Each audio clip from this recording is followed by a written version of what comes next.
Hi, everybody. Welcome to Conversations with Calvin, We the Species.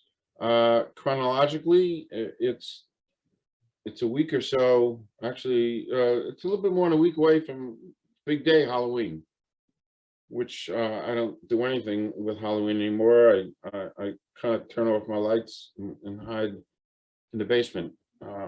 But interestingly, sociologically speaking, nobody's knocked on my door trick-or-treating probably 10 years. It's suburbia, and I don't know what kids do, but that's just the way it is. But anyway, I'm with MADI MAFI, and we met, and Mocha is actually on her lap. And MADI and I met in all places, social media.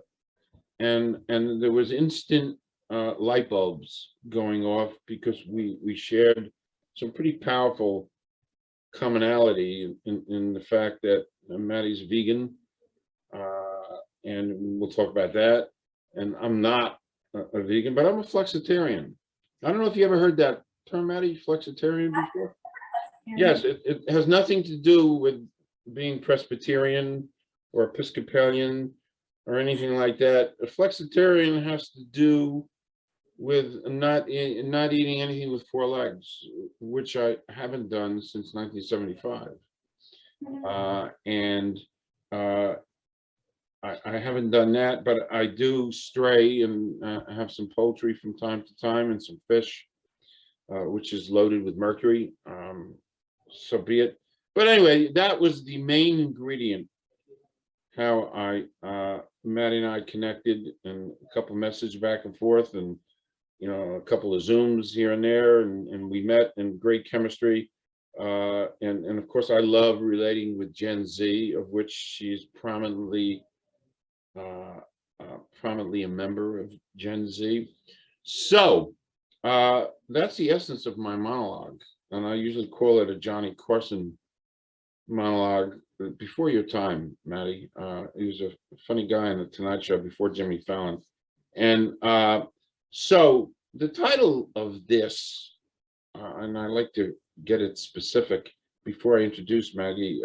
Maddie is a vegan activist for animal liberation, and she's the author of We Are the Butchers, which is a dark dystopian, we were just talking about that, collection of short stories, which is due out in 2022. She's a prominent member of Gen Z and a student at Boston University. And I'm done. So without further ado, please introduce yourself and do a little bio, and we'll kind of roll from there, Maddie. Yeah, great. Thank you so much for letting me be on the channel. I'm so excited to be here and just kind of speak to everyone on your channel as well. So is my cat, Mocha. As you said, my name is Maddie. I'm a grad, my last semester at BU. I'm majoring in business administration, which has absolutely nothing to do with writing. I'm vegan. I've been vegan for 2.5 years. I was vegetarian for a little bit longer than that. And since I've been vegan, I've been getting really into vegan activism and animal rights work and things like that, anything I can do to help the animals. And somewhere along the way, I realized that I really wanted to write this book. So, it's a work in progress right now. It's going to be expected to be published next year, possibly in the summer, maybe late fall, We the Butchers. And as you mentioned, it's a dystopian, collection of short stories that kind of tackle speciesism, which I'm sure we'll get into a little bit more later. Yes. Yes. But living in Boston right now, originally from SoCal, and loving the seasons. Okay. By the way, that's very unusual. Years and years and years ago, when my son was looking for colleges, and I'm in Jersey, and I kind of took a peek at UCLA just for the hell of it, for him. And I looked at the percentage of like out-of-state Jersey students out there. It was approaching zero. So it's kind of unusual that you left Southern California and to go to Boston, where they get some pretty powerful snows. Oh yeah, and you're not the first person who'd asked me why in the world I left Southern California to come to Boston. But I love the East Coast. I think that there's benefits of both, but I've really enjoyed my time here. Okay, and it's interesting. California these days is having a rough time environmentally. Definitely. And you and I just talked before we went on air officially, we just talked about a little group that was started called Climate Optimists, and I invited you to join us. There's a group of climate conservationists, climate activists, literally, and writers like yourself all over the world.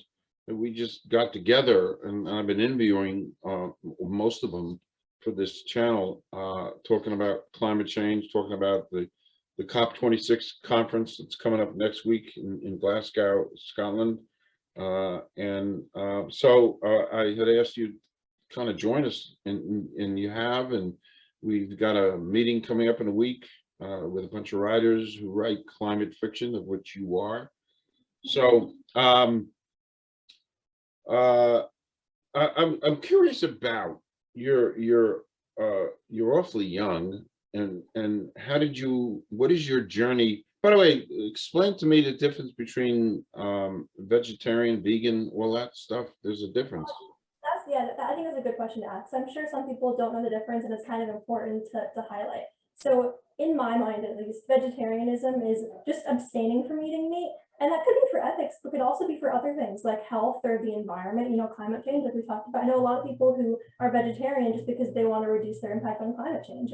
Whereas I think of veganism as purely an ethical position aligned with a way of living that's trying to eliminate animal oppression. So, conventionally we associate it with not eating meat and eggs and dairy and things like that, but it's also associated with not oppressing animals in other ways, like for fur or for medical testing or for, testing for pharmaceutical products or beauty products, things like that. So, yeah, that's kind of the full spectrum of veganism. It's more of like an ethical position. Okay. I'm sure I mentioned to you, I had gone to the first Earth Day on April 22nd, 1970, the first one, and from that moment on, my life had changed a bit because I was aware of the issues and things. And 5 years after that,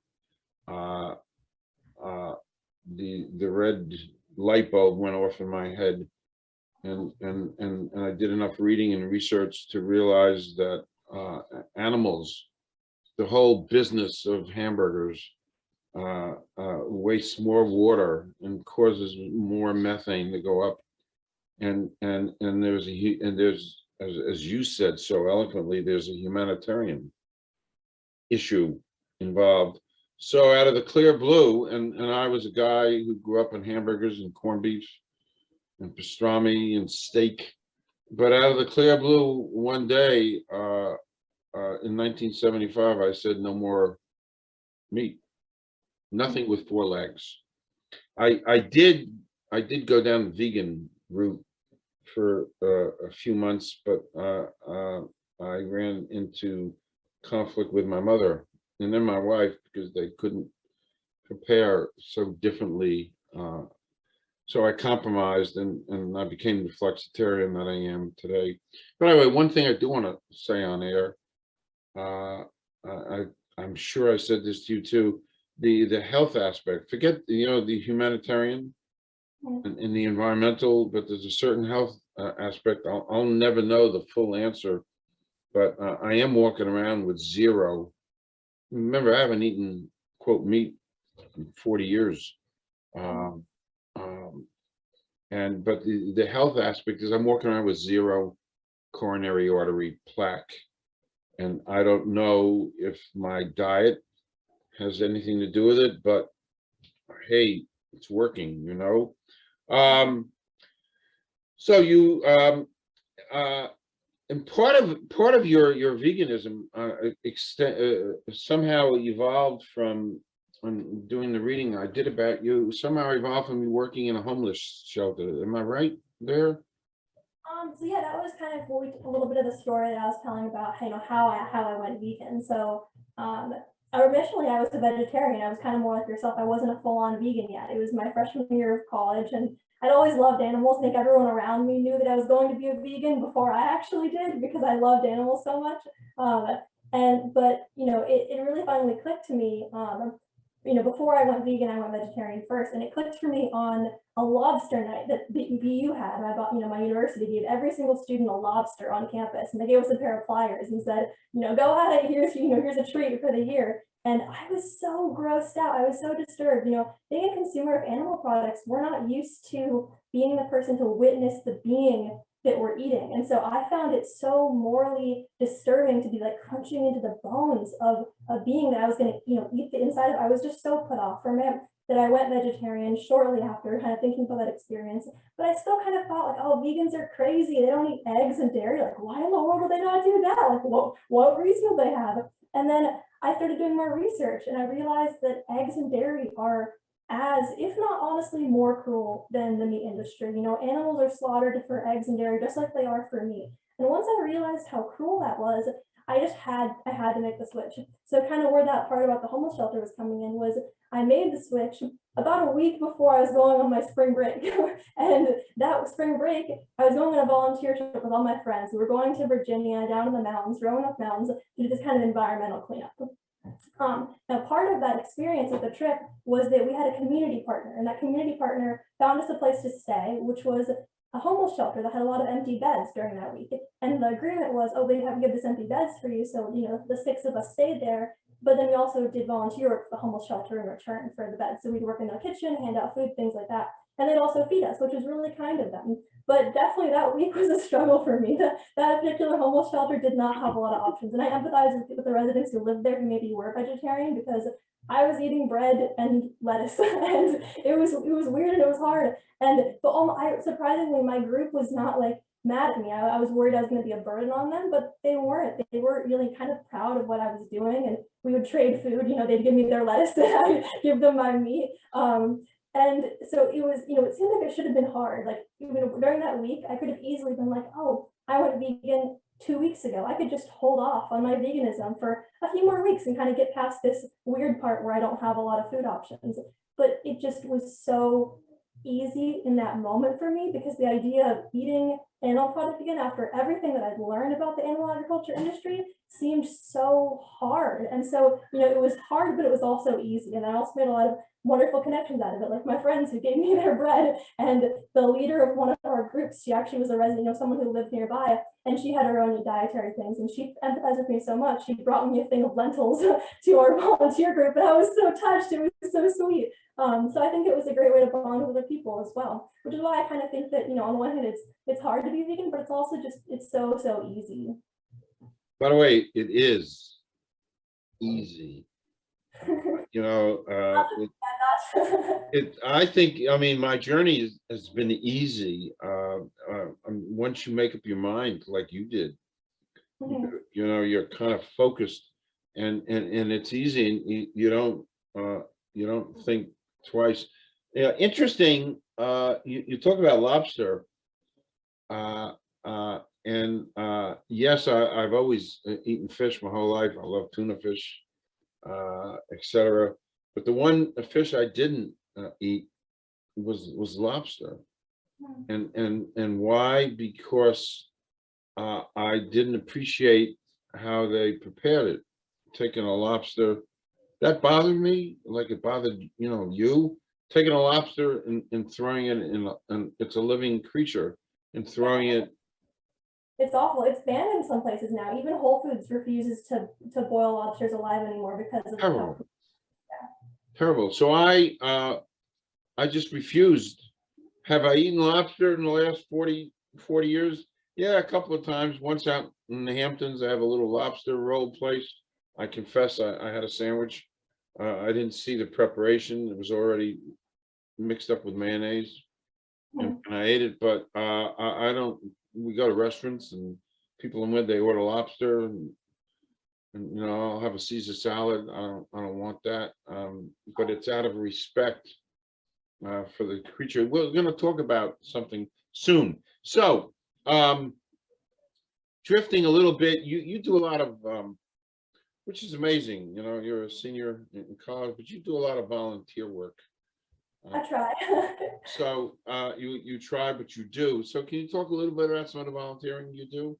Yeah, of course. So what I love about the Boston vegan community is that everyone all the activists here just are so passionate about what they do. And what I've noticed is that a lot of the organizations that are made up here, all the vegan advocacy groups and these animal rights organizations, it tends to be the same people going to all the different organizations, all the different meetings. It's all the same, Bostonian vegans who go to these things. So we kind of have all bonded together, and that's what I love about the volunteer work. So anything that, I decide I'm passionate about, I want to go do. All the people who are there are just so kind, so amazing. So, all these different groups, there's some like Anonymous for the Voiceless. That's one that I love. I think the work they're doing is great. Every Saturday, they dress up in all black to kind of signify a funeral, because they are kind of, in a way, kind of attending a funeral, and they wear anonymous masks. I don't know if you've seen, they're kind of creepy. And you hold televisions up for an hour that show footage of inside animal agriculture industries.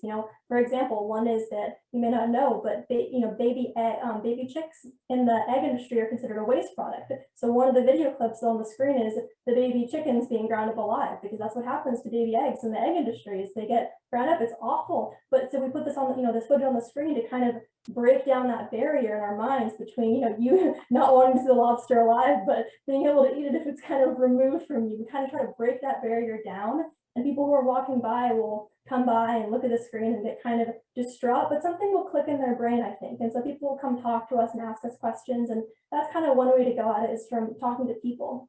But there's other organizations like, PETA and Students Opposing Speciesism, who go more the route of attacking corporations. So kind of bringing change via asking companies to stop selling fur, stop selling animal products, to go to these stores and say, hey, what you're doing is really, really awful, and you really need to stop. And that also kind of addresses both talking to consumers and talking to corporations. But I think that both are really, really effective. And so I try to go to both when I can, less so since I'm writing this book. It takes up so much time to write a book, who knew? But that's something I'm really passionate about. Which is a good segue. I've been down the road writing a book. I did one, I'm doing another, but how does a senior at BU, what inspired you to write a novel? Yeah, so the story of how I thought of the idea for the book is kind of funny. It was like months ago, and I first moved to this apartment with my boyfriend. We needed to go to Target to buy some stuff for our apartment, and we take this kind of 30-minute really long trek, and we're kind of meandering because we have some time to kill. And as we're walking, we see this concrete building that has this chicken wire on the top, and it's kind of an intimidating looking building. It's kind of weird to be in the middle of Boston. I was like, oh, it's kind of a strange building. So I walked up to it. There's a security guard pacing out front, and it mentioned something about lambs on the front. And there was these trucks, sitting in front of this place. And I thought, oh, like this must be like something affiliated with animal agriculture. So I looked it up online. Obviously, the website doesn't mention what it did at all, because that's not going to be beneficial for them. It just says something about being sustainable on happy lambs and whatnot. But in that moment, I don't know why something clicked with me, but I just got really angry, to be honest. I was like, how could these companies hurt poor innocent baby lambs and just to feed people? It doesn't make any sense when you could be perfectly healthy being vegan. And why are people going and paying for baby lambs to be killed? It just doesn't make any sense in my mind. And I thought it's really because of what we talked about, the barriers between us not seeing what's behind those concrete walls with the chicken wire, and what are we refusing to let ourselves see. And that made me think, what if there was like a movie? I know there's lots of documentaries showing what happens to animals, and people don't want to watch them because they know what they're going to see and they don't want to watch them. What if there was like a fiction movie that showed everything that happens to animals, all the horrors, the medical testing, the zoos, what we do to them to procure meat and eggs and dairy, but it showed those stories through the lens of human beings. Because that would allow us to actually empathize. That would allow us to see our own species and say, wow, like I understand your experience and I relate to you, and I don't want to be causing this on you. But I am a senior, I'm 21, I have no experience in the film industry. How can I possibly, do anything like that? But I love to write. I've been a reader since I was a kid. I love reading fiction. I love dystopian books and science fiction. So I thought, well, I'm gonna do what I can for this idea. And it was, I'm gonna write a book about this and see where it goes. And that's kind of how the idea for the book came to be. And it's still a work in progress. I just started a few months ago, but it's been such a journey. It's a great undertaking. It's a very lonely undertaking because you're all by yourself and there's nobody. You'll find as you get closer, for me, when I finished my first novel and I held it in my hands, it was like, for me, a guy giving birth. Oh, to me, it was, I don't know what birthing is like. I never will, but it was a birthing thing because I had spent years doing this, the gestation period of writing is years of doing it. Um, just going off topic, this is an off topic question. It's one of my favorite questions to ask. So here's the scenario. Don't be scared. It's a fun question. So here's the scenario, excluding family or friends, somebody living or dead you'd like to spend a day with. It could be 1 or 2 or 3 people or none. Excluding family or friends, somebody you'd like to spend a day with. Living or dead? Oh, that's a good question. It is a good question. Oh, there's so many. I think that what comes to mind with the topic of veganism is Earthling Ed. He's been making waves on YouTube with his ability to speak about veganism, and I've always wanted to talk to him and just ask him like how he does it and kind of get to know his backstory a little bit better, because watching him speak on YouTube, it inspires me so much. So I would love the chance to speak with him. Okay, great answer. Great answer. So back to work. In my studying about you and reading about you, you described your upcoming novel as a dark dystopian novel tackling speciesism. And I have a confession to make to you. I don't know what speciesism is. So help me. Okay, of course. So speciesism is the notion of oppression based solely off of species. So just like we have, racism and sexism, which is oppression based off of sex or racial identity, speciesism is the notion of oppression based purely off of species. So on one, you can think about that as, oh, we oppress animals, we oppress the animals that we kill and torture, etc. But on the other hand, speciesism is in the subtleties. It's the reason why we keep a dog as a pet, and we love our dog, and we relate to our dog emotionally, and we grieve when they die, and we think of them as smart beings, individuals who have names and personalities. But pigs, who were objectively as, if not more smarter, or if not more intelligent, don't have that same respect. We eat pigs, but we play with that. We love our dogs. And that's kind of what I think what speciesism gets down to, is the idea that we could treat different beings, different souls of equal moral value, even equal intelligence, so differently based just off of the species and what our culture has come to recognize that species as meaning for us, which differs obviously based off what culture you're in. Different cultures treat different species differently, but it's the same notion of treating species so differently is purely off of culture. Okay, you said something interesting, Maddie. You mentioned the pig. Coincidentally, last night I read an article. Not too many people know about this, but they genetically bred a pig so that its kidney resembles that of a human kidney. So they took that kidney out of the pig and transplanted it to a person who needed a kidney to live, and it worked. And it worked. So the future is they're going to breed pigs so that they're not going to eat them, or maybe they will, but they're going to breed pigs so they can kill a pig and take its kidney and give it to a human who needs it to live. I wouldn't, I'm not even tackling that with you.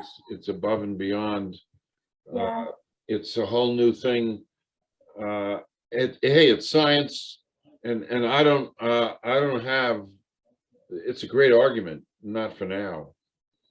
You can come back and when you publish your novel, we can talk about that. I mean, it's a great argument. And I don't have any answers. I don't even have any thoughts. It's too overwhelming and it's too new. It's only last night.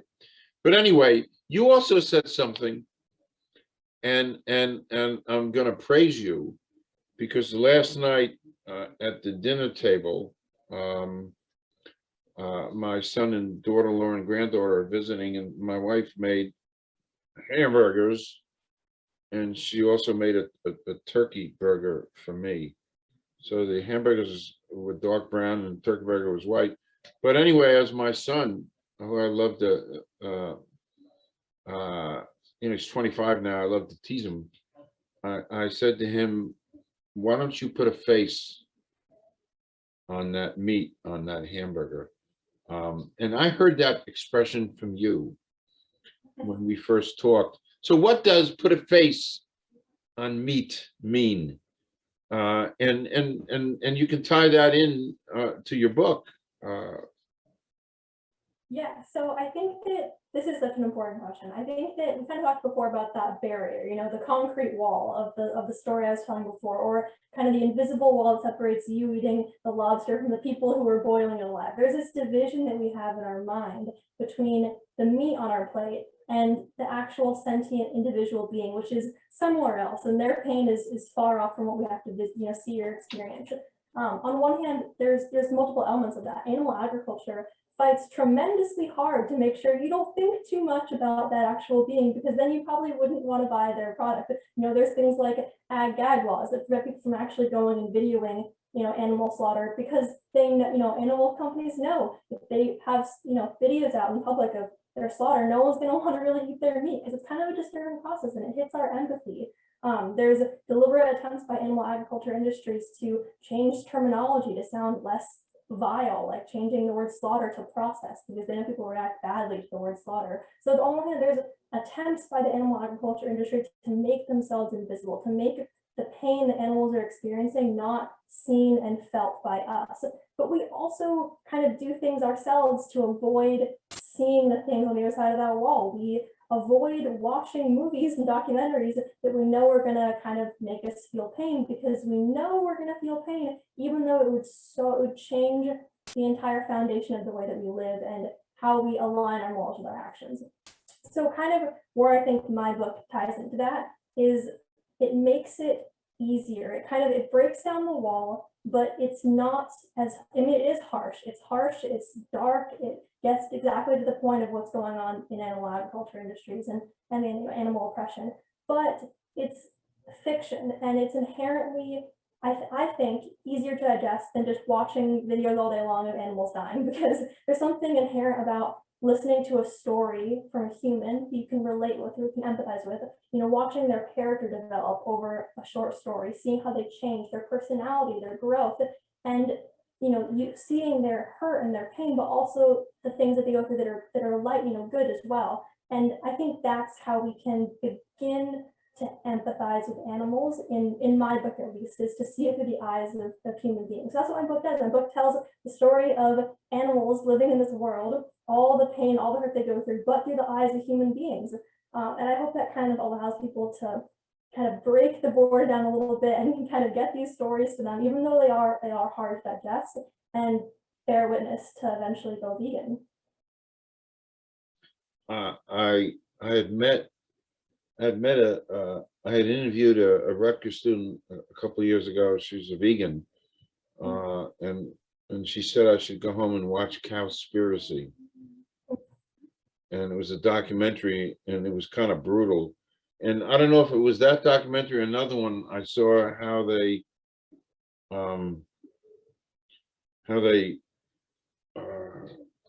killed, slaughter, and it is brutal. A little plug on the reverse side of that. I have a good friend, Lori Zaleski, who you'll love this story, who has been an animal lover for her entire life. Her mother was an animal lover, and when they lived in South Jersey, her mother would never let animals be slaughtered, and humanely killed, none of that. And so she'd keep animals. And so Lori then took that energy from her mother, and she moved to the other side of the state, and she built this thing called Funny Farm Animal Sanctuary. It started with a couple of animals. She would not let them be killed. And now I think she's up to 1,600 animals, and it's a whole big, gigantic thing. And I went down a couple of years ago to do a story, and she introduced me to a horse who was 45 years old and was enjoying its life. It was being cared for and fed, and so that's the other side, where there's really goodness, you know, in the whole animal thing. With your dystopian short stories, any particular place or how process that you find ideas for this? Yeah, so I think, like I mentioned, the stories are based off of the animals' lived experiences. So I kind of subject myself to all the footage that no one else wants to watch to help kind of create the input. And that's why every story that I tell is a true story. And that's kind of why it blends fiction with nonfiction, because every story that I tell, it actually happened. Either Wow. I saw it in a documentary, or I got it from a book, or I saw it in a newspaper article. And I try to tell that story as if I could imagine myself being in those shoes. So, you know, a lot of it is footage. Okay, interesting. Yeah. Interesting. Changing direction a little bit. I did invite you, and you've graciously accepted the invitation. This little environmental group is going to have a meeting next week, and you're going to kind of drop by, and there's going to be a lot of writers there and stuff. But as a member of Gen Z, how do you feel? I always like to ask this. I like to do my own polling. How do you feel about climate change?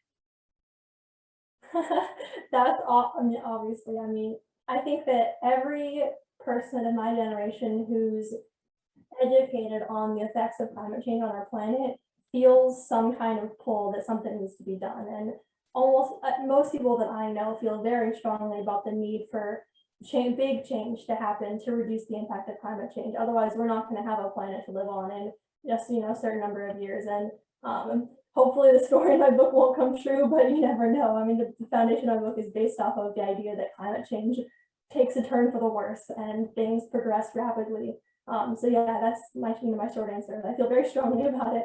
Okay, it's good to hear, because whatever change, I think whatever change is going to eventually come, it's going to have to come from you guys.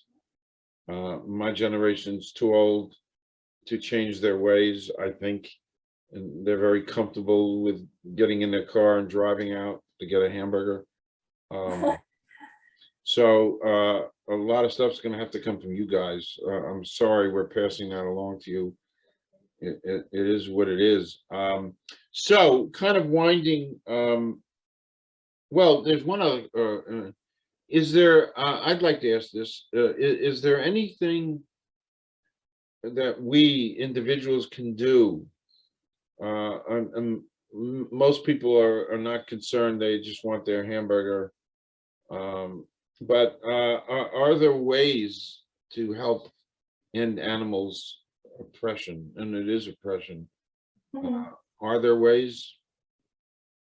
I would say that the biggest thing you can do, obviously, is to go vegan. And if you're not ready for that yet, I would say that there's some things that you could try. You could try finding a partner to do some, you know, maybe meatless Mondays with, things like that, taking some kind of steps with the ultimate goal of eventually going vegan. And there's also, you know, tons of information, documentaries and things that'll help on that journey. But I think ultimately the biggest thing to do, obviously, is to go vegan. That's the biggest way to end animal oppression, because it signifies to these companies that there's not enough demand for their products, and that's how things change. You can also kind of, once you take that step as well, you know, do volunteer work, go do activism, and help these organizations kind of educate others on why going vegan is so important and the oppression that animals are enduring on a day-to-day basis. If you're not vegan yet, or if you are, there's other things you can do as well, some small things like donating to animal rights organizations. You can share information on social media about animal cruelty and animal oppression to kind of help motivate others to go vegan. So those are small ways, but I think that we can all do things to help end animal oppression. And just to reinforce that, not to belabor, but my decision 45 years ago, I read all this stuff every day on health issues. And one of the things I've been reading is the lack of meat in your diet may help prevent diabetes. And there's no conclusive, but I read that a few times and I said to myself, oh, wow, because it's all over my family. My grandparents had it, my parents had it. It's an F2 familial genetic. In some cases, it's genetic, in some cases not, obviously. But having read that, I felt kind of good that I haven't had red meat in 45 years. And last night, I got my blood work back. I do blood work twice a year. I kind of watch things real carefully, all aspects. And the A1C test, which is the diabetic test, it's a mirror, it's a looking glass, and I'm not anywhere near, and I attribute that at my age. There's a million people get diabetes because you just burn out your pancreas. It just stops making insulin and you get it. But the fact that and again, there's no medical conclusive evidence, but to support you in your journey. I'm not there. Should I have diabetes? Probably yes, because there's so many factors, but I don't. And I think one of the main reasons, I think, is that I haven't eaten meat with all the hormones and all the garbage. Anyway, it has been delightful chatting with you. I will say, and I'm saying this on air, when the novel gets published, please come back and let's talk about that. And also, I'm here for you. I'm very loyal and we're friends, and I'd like nothing better than to help you promote your novel.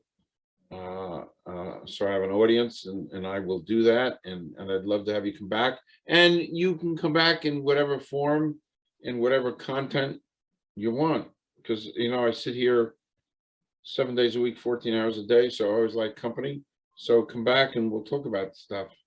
And I can't thank you enough, Maddie. And sometimes I kind of pinch myself and I say I'm kind of interviewing and talking to a college senior when she's more like 40. I'm paying you a compliment.